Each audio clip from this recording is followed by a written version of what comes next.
Rahman ve Rahim olan Allah'ın adıyla. Nasıl ki hiçbir suç cezasız kalmaz, İsrail içinde ceza günü hızla yaklaşmaktadır. Bugün biz hekimler ve sağlık çalışanları olarak terör, soykırım ve işgale karşı yürüyüşümüzün 8. haftasındayız. Ülkemizde gündemin dağıtılıp Filistin'e desteğin azaltılmaya çalışıldığının farkındayız. Gazze halkı tam 91 gündür uçak ve bomba seslerine, yıkıma ve katliama karşı direniyor. Uyku, güvenlik hissi ve düzenli beslenme gibi insanın temel ihtiyaçlarından hiçbirine sahip olmadıkları 91 gün. Sağlık hizmetlerine ulaşım gibi bizim için paha biçilemez bir hak, oradaki insanlar için ölümden önceki son durak.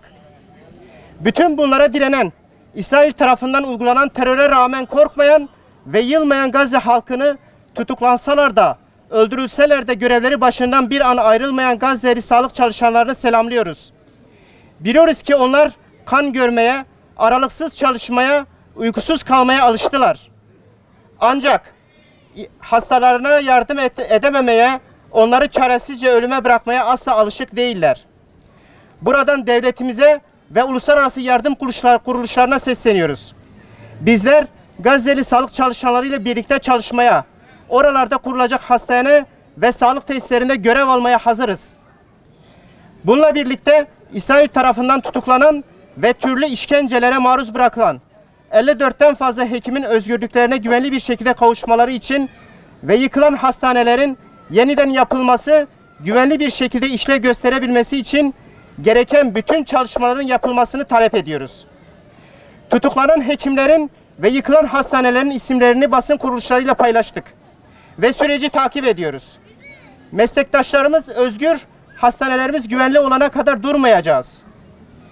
Sessiz yürüyüşümüz 8 haftadır Türkiye'nin her bölgesinden 40'tan fazla ilde insanlığı yaşatmaya çalışan sağlık çalışanlarının katkısıyla devam ediyor. Biz her hafta beyaz önlüklerimizle sessizce yürüyerek bağırıyoruz.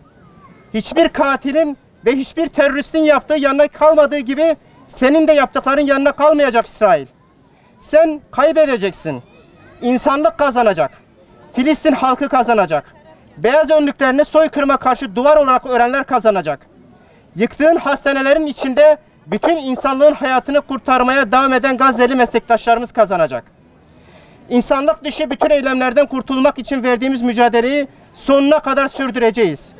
Bu minvalde tüm hekimleri, sağlık çalışanlarını ve bütün vicdan sahibi insanları harekete geçmeye, bu onurlu yürüyüşte yer alarak zulme karşı durmak adına sessiz yürüyüş kervanımızda ses olmaya davet ediyoruz.